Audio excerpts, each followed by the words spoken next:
Hello students, how are you all? I hope you all are doing well. Welcome back to my YouTube channel Let's Learn with madam ji. आज से हम English की class start करने वाले हैं। बहुत ही basic level से, zero level से स्टार्ट करेंगे, जिसमें कि हम इंग्लिश के छोटे छोटे कंसेप्ट्स, मिसकंसेप्ट सबको कवर करते हुए चलेंगे। ये क्लासेस चाहे कोई कॉम्पिटिटिव एग्ज़ाम्स की तैयारी कर रहा हो या फिर स्कूल गोइंग स्टूडेंट हो या कॉलेज गोइंग स्टूडेंट हो, सभी के लिए बहुत बेनिफिशियल होने वाली है, क्योंकि हम ग्रामर के सारे टॉपिक्स कवर करेंगे बहुत ही बेसिक लेवल के साथ। तो मैं हूँ Neelam. I most welcome to all of you in my YouTube channel. तो चलिए स्टार्ट करते हैं बहुत ही बेसिक लेवल से। सबसे पहले मैं अपना इंट्रोडक्शन दूंगी। I am Neelam. I will teach you all concepts of English. अगर मैं कहूँ I am your English teacher, तो this is wrong. I am not your English teacher, I am Indian teacher. I am not a English teacher, I am a teacher of English. अब आप सोच रहे होंगे कि इसमें क्या डिफरेंस है, टीचर ऑफ इंग्लिश और इंग्लिश टीचर दोनों सेम ही तो है। जी नहीं, दोनों बिल्कुल अलग अलग कंसेप्ट्स हैं। जिस तरह से इंडिया में रहने वाले को इंडियन कहते हैं, ऑस्ट्रेलिया में रहने वाले को ऑस्ट्रेलियन कहते हैं, अमेरिका में रहने वाले को अमेरिकन कहते हैं, उसी तरह से इंग्लैंड में रहने वाले को इंग्लिश कहते हैं। अगर मैं आपसे कह रही हूँ कि I am your English teacher, तो this is wrong. I am not your English teacher, I am Indian teacher. I am teaching you English subject, so I am a teacher of English. अगर कोई teacher maths पढ़ाते हैं तो वो कहेंगे I am a teacher of maths, teacher of science, but not English teacher और maths teacher. Because English जो word है एक सिटीजनशिप के लिए यूज़ किया गया है। जैसे कि इंडिया में रहने वाले को इंडियन कहते हैं, ये एक सिटीजनशिप है। उसी तरीके से इंग्लैंड में रहने वाले को इंग्लिश कहते हैं। अगर ये बात कोई इंग्लैंड में रहने वाला पर्सन, सपोज कीजिए उसका नाम है पीटर इंग्लैंड, अगर पीटर इंग्लैंड नाम का कोई व्यक्ति ये कहता है कि आई एम इंग्लिश टीचर, चाहे वो किसी भी सब्जेक्ट का टीचर हो सकता है, पर अगर वो वहाँ पे टीच करता है इंग्लैंड में, तो वो कह सकता है आई am a English teacher. But अगर ये वर्ड मैं खुद के लिए यूज़ कर रही हूँ आई एम इंग्लिश टीचर, तो this is wrong word. I am teacher of English. इसी तरीके से हम कुछ और भी बहुत छोटे छोटे कंसेप्ट्स जानेंगे। फॉर एग्जाम्पल मैं आपको एग्जाम्पल लिख के बताती हूँ। If I am writing here Rahul house,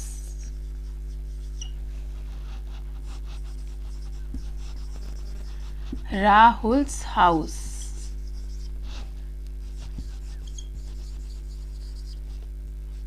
house of Rahul. अब देखने में ये तीनों सेम लग रहे हैं और बिल्कुल करेक्ट भी लग रहे हैं, but no, this is incorrect.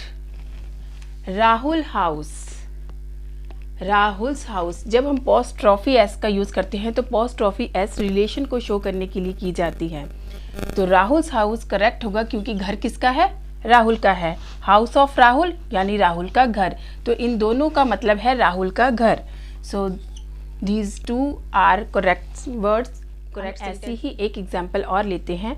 जैसे कि मैंने अभी अभी बताया कि I am a teacher of English. अगर मैं इस सेंटेंस को इस तरीके से लिखती हूँ, जैसे राहुल हाउस लिखा और मैं यहाँ पे लिख दूँ English teacher,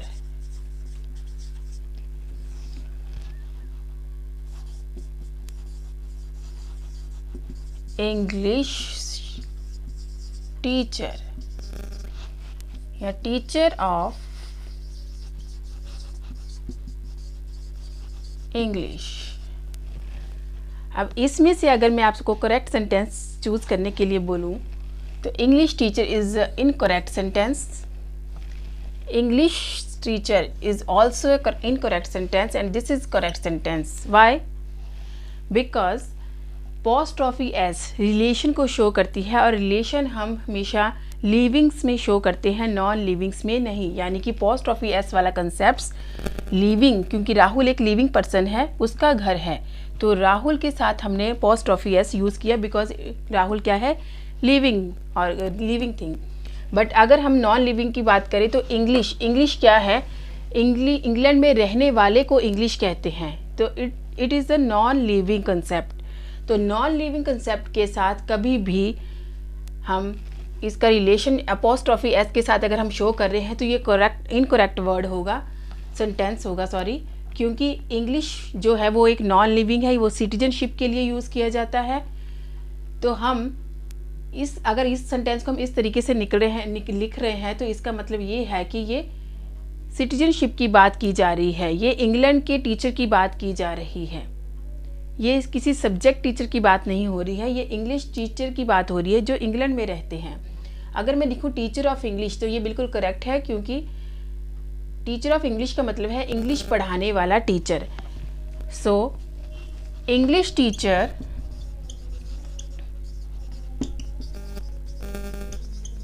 and teacher of English both are different sentences. Both are different sentences. Both are different sentences because England में रहने वाले को इंग्लिश टीचर बोलेंगे, जबकि इंग्लिश सब्जेक्ट पढ़ाने वाले को टीचर ऑफ इंग्लिश कहेंगे, same as teacher of maths, teacher of science. Okay, तो मेरे ख्याल से अब आपको ये छोटा सा कंसेप्ट क्लियर हो गया होगा कि हम जब रिलेशन दिखाएंगे तो हमेशा लिविंग थिंग्स के साथ रिलेशन दिखाते हैं, ना कि नॉन लिविंग थिंग्स के साथ। यानी कि पोस्ट ऑफ एस का अगर यूज़ होगा तो वो लिविंग के साथ होगा, और अगर हमें इस तरीके से दिखाना है टीचर ऑफ इंग्लिश या इंग्लिश टीचर, तो ये both are different meanings. Teacher of English का मतलब है आप इंग्लिश सब्जेक्ट के टीचर हो, और इंग्लिश टीचर का मतलब है आप इंग्लैंड में रहते हो और वहाँ पे टीचिंग करते हो, वहाँ पे पढ़ाते हो। जैसे कि ऑस्ट्रेलिया में रहने वाले को आप ऑस्ट्रेलियन टीचर बोलोगे, इंडिया में रहने वाले को Indian teacher. So that's why I am your teacher of English and I will teach you all concepts of English from the zero level. सो बने रहिए मेरे साथ। चलिए इसकी कुछ और एग्जांपल्स हम देखते हैं, जिनमें कि सबसे पहले है अमेरिकन पोइट। इट मीन्स कोई पोइट है जो कि अमेरिका में रहते हैं, पोइट है वो belongs to America.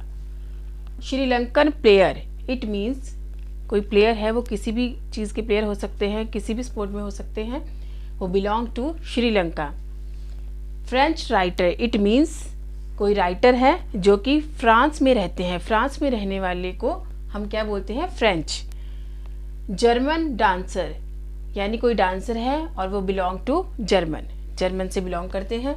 Indian cricketer, ही हम किसी भी क्रिकेटर का बोल सकते हैं, सपोज एम एस धोनी तो बिलोंग टू इंडिया, तो इंडिया का क्रिकेटर है तो इसलिए हम कहेंगे इंडियन क्रिकेटर।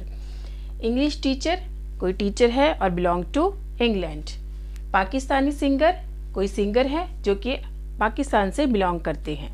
तो इस तरह से कंट्रीज़ के नेम के अकॉर्डिंग हम उनकी सिटीजनशिप के अकॉर्डिंग उनको प्रोनाउंस करते हैं। तो हमारा अगला टॉपिक है सुपरफ्लुएंस वर्ड्स। सुपरफ्लुएंस वर्ड्स वो वर्ड्स होते हैं जिन वर्ड्स का मीनिंग सेम होता है। वर्ड्स तो अलग अलग होते हैं बट उनका मीनिंग सेम होता है, बट हम अपनी डेली लाइफ में जब उनको यूज़ करते हैं तो हम दोनों वर्ड्स को एक साथ यूज़ कर लेते हैं। फॉर एग्ज़ाम्पल, अगर मैं कहूँ रिवाइज अगेन, तो रिवाइज का मतलब भी अगेन ही होता है, अगेन का मतलब भी रिवाइज ही होता है, यानी दोबारा कोई काम किया जाए। या फिर सपोज़ करो मैं कहती हूँ रिपीट अगेन, तो रिपीट का मतलब भी होता है दोबारा करना किसी काम को, और अगेन का मतलब भी होता है दोबारा करना किसी काम को। जब हम इन दो वर्ड्स को एक साथ यूज़ करते हैं, रिपीट अगेन, तो ये मिस्टेक है हमारी, क्योंकि रिपीट और अगेन दोनों का मीनिंग सेम है, रिवाइज और अगेन का मीनिंग सेम है। सो इस तरह के वर्ड्स जिनका मीनिंग सेम होता है और हम एक साथ इनको लिख देते हैं तो ये एरर कहलाती है। सो इस तरह के क्वेश्चंस एग्ज़ाम में आते हैं जहाँ पे एरर फाइंड करने के लिए किया जाता है। तो आपको ध्यान रखना है कि जिन दो वर्ड्स का मीनिंग सेम होता है उनको एक साथ यूज़ नहीं किया जाता है। इसी तरह के वर्ड्स को हम कहते हैं सुपरफ्लुएंस वर्ड्स। तो मैं बोर्ड पे लिखती हूँ इस तरह के कुछ 2-4 वर्ड्स ताकि आपको क्लियर हो जाए। अगर मैं आपसे कहूँ please give me chilled eyes, तो आपको पता है सबको कि आइज़ तो ऑलरेडी ठंडी ही होती है। तो अगर मैं कहूँ चिल्ड आइज़ तो ये गलत है, क्योंकि मैंने चिल और आइज़ दोनों वर्ड्स को सेम यूज़ कर दिया है, जबकि चिल का मतलब भी ठंडी ही होता है और आइज़ तो ऑलरेडी ठंडी ही होती है, हमें पता है। तो अगर मैं आइज़ भी बोलती हूँ तो उसी में कंप्लीट वर्ड आ जाता है कि आप ठंडी बर्फ़ की बात कर रहे हो, आपको अलग से चिल लिखने की ज़रूरत नहीं है। तो इसी तरह के छोटे छोटे कुछ वर्ड्स मैं लिखती हूँ बोर्ड पे, जैसे कि मैंने लिखा रिटर्न बैक।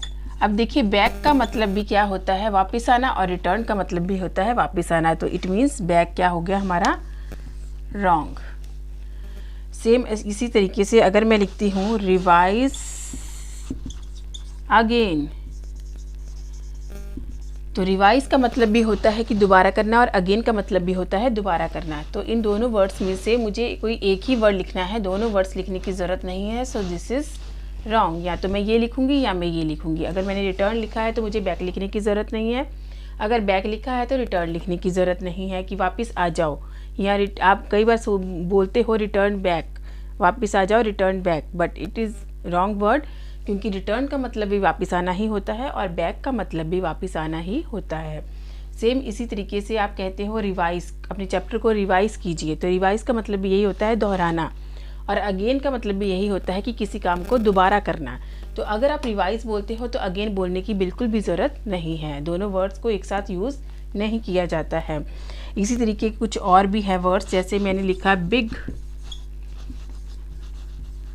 ब्लंडर, बड़ा घोटाला। तो घोटाला अपने आप में ही बड़ा शब्द है, ब्लंडर मीन्स कोई चीज़ बड़ी, घोटाला ही नहीं बोल सकते हैं, ब्लंडर मीन्स कोई बड़े लेवल पे कोई चीज़ हो रही है। तो बिग का मतलब भी बड़ा है, ब्लंडर मीन्स भी बड़ा है, तो दोनों वर्ड्स को एक साथ लिखने की ज़रूरत नहीं है। या तो आप बिग ही लिखिए या आप सिर्फ ब्लंडर ही लिखिए।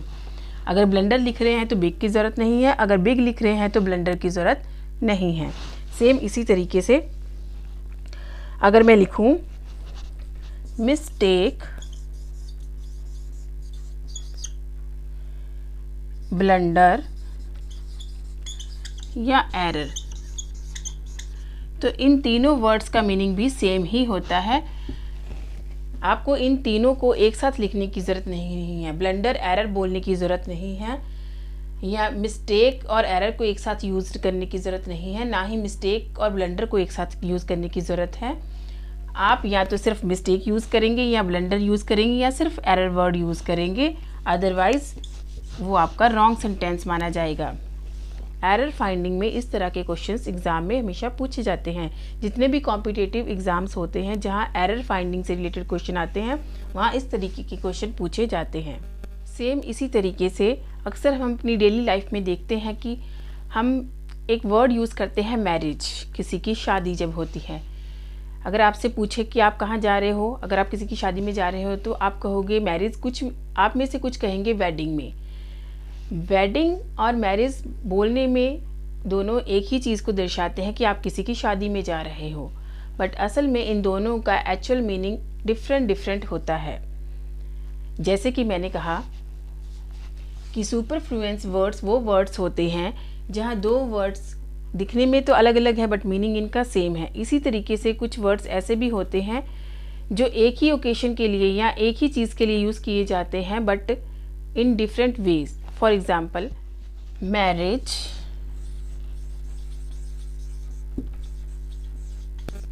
And wedding.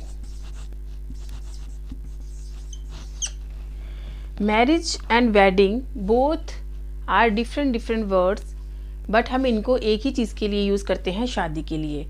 बट असल में मैरिज वर्ड क्या है, मैरिज एक रिलेशन को शो करता है। मैरिज वर्ड एक रिलेशन को शो करता है, जबकि वेडिंग वर्ड एक सेरेमनी, एक फंक्शन को शो करता है, एक फंक्शन को या फिर एक सेरेमनी को शो करता है। मैरिज वर्ड का मतलब है कि दो इंसानों के रिलेशन की बात आप कर रहे हैं। इट मीन्स जो रिलेशन को शो करे वो क्या है, कोर्ट मैरिज, हम कहते हैं कोर्ट मैरिज। इसका मतलब एक कोर्ट में दो इंसानों का रिलेशन बना है। इट मीन्स वो क्या है, उनके रिलेशनशिप को दिखा रहा है, तो हम कहेंगे कोर्ट मैरिज, यानी मैरिज वर्ड यूज़ हुआ। वहाँ पे हम वेडिंग वर्ड को यूज़ नहीं करेंगे क्योंकि वहाँ पे एक रिलेशन बन रहा है तो वो मैरिज है। पर जब उस मैरिज से रिलेटेड फंक्शंस किए जाते हैं, जैसे कि wedding menu, wedding planner, wedding planner वो होते हैं जो मैरिज का जो पूरा फंक्शन है उसको ऑर्गेनाइज करते हैं, तो वो होते हैं वेडिंग प्लानर। तो वहाँ हम मैरिज प्लानर नहीं बोलेंगे, वहाँ रिलेशन की बात नहीं हो रही है, एक फंक्शन की बात हो रही है कि एक फंक्शन को कोई ऑर्गेनाइजेशन जो है वो प्लान कर रही है, तो वो हो गई वेडिंग प्लानर।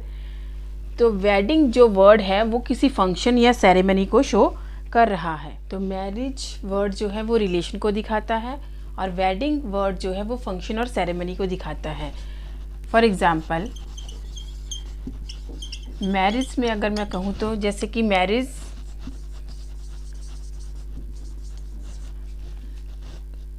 सर्टिफिकेट,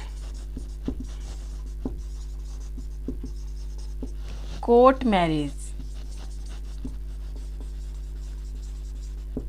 हम अक्सर ये दो वर्ड्स यूज़ करते हैं, इनके साथ हम वेडिंग वर्ड यूज़ नहीं करते हैं। हम ऐसे नहीं कहते हैं वेडिंग सर्टिफिकेट या फिर कोर्ट वेडिंग, हम हमेशा मैरिज वर्ड यूज़ करते हैं। क्यों? क्योंकि इन दोनों में रिलेशन बिल्ट हुआ है, एक रिलेशन बना है। दो इंसानों का जब रिलेशन बना है तो उसका जो सर्टिफिकेट है, इसलिए हम उसको बोलेंगे मैरिज सर्टिफिकेट। दो इंसानों का जो रिलेशन बना है उसका सर्टिफिकेट।